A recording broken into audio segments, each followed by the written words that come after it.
Can I now give the floor to Ms. Malala Yousafzai and thank her to give, or ask her to give a presentation now. Thank you, Malala. Thank you. Mr. President, Excellencies, ladies and gentlemen, thank you for the opportunity to address the Security Council as you consider the urgent situation in Afghanistan. I'm grateful to the presidency for prioritizing education in this critical moment for Afghan girls. I do not speak on behalf of Afghan girls and women today. As you have heard from Wajma Fro, women and girls in Afghanistan are speaking out for themselves. But I do want to remind you what life is like for a girl living under extremism and terrorism. I heard bombs, gunfire, and explosion. My brothers and I ran into our parents' arms for protection. I was 10 years old. I saw banners on shopping malls announcing women were not allowed. I saw notices on school gates declaring girls were prohibited. I saw women flogged in the streets. I was 11 years old. I saw my home transform from a place of peace to a place of fear in just 3 years. I saw thousands of displaced people.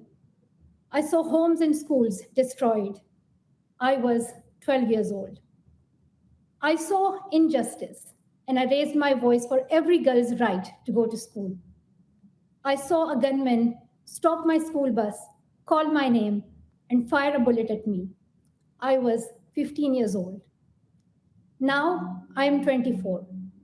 I carry scars of 6 surgeries to repair the damage of that one bullet.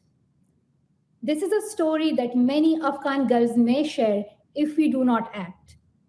Here are some of the stories we are already hearing.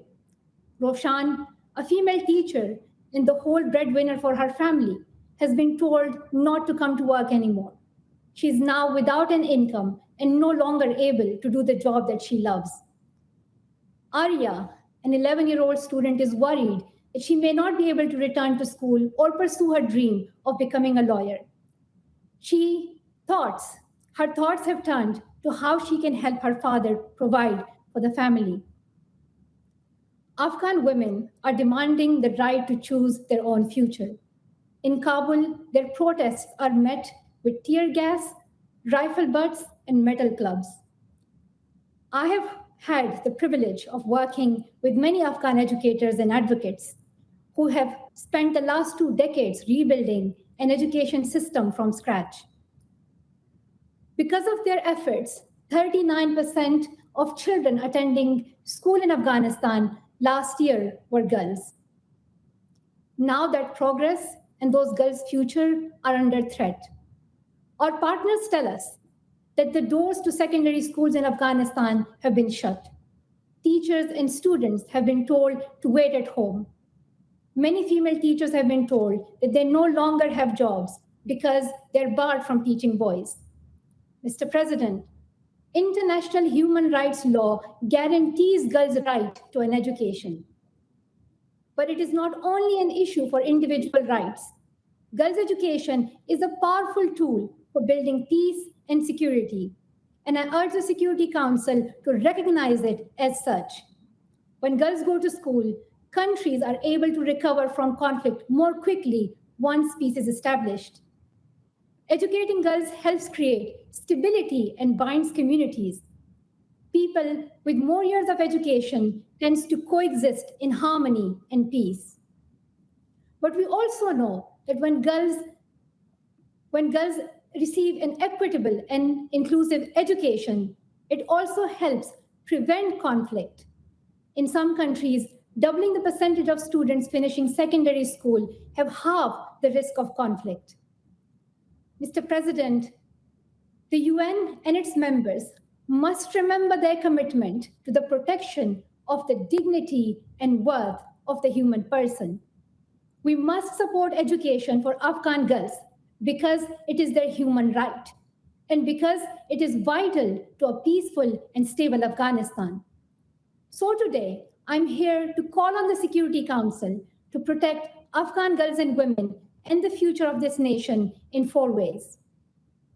First, send a clear and equivocal message to the Taliban that a fundamental condition of any working relationship is upholding girls' right to education in accordance with international treaties and conventions.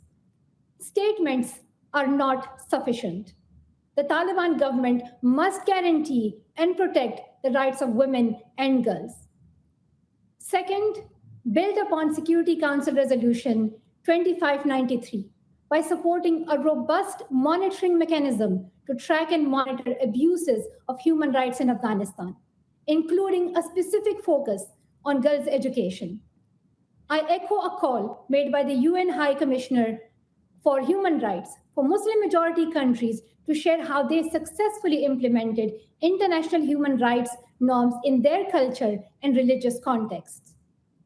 Third, put a resolution 2593 into action with a significant increase in humanitarian and development assistance to the UN and international organizations to ensure all schools can open and operate safely.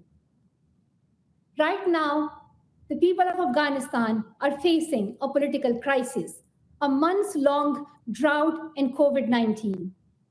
The Council must support additional assistance to neighboring countries and help provide education for refugee children. I urge the leaders at Monday's Emergency Aid Conference to agree to a generous financing package to ensure all Afghan children can return to school as soon as possible. Finally, the UN presence in every region of Afghanistan is needed more than ever. To do this, a strengthened mandate and resources for the UN assistance mission and other UN agencies in Afghanistan are essential. Mr. President, a united Security Council speaking with one voice for girls' education can compel the Taliban to make real concessions. This is vital not only for Afghan women and girls themselves, but for long-term security in the region and our world. I hope and trust that the Security Council will stand with the girls and women of Afghanistan. Thank you. Thank you very much, Malala, for that briefing.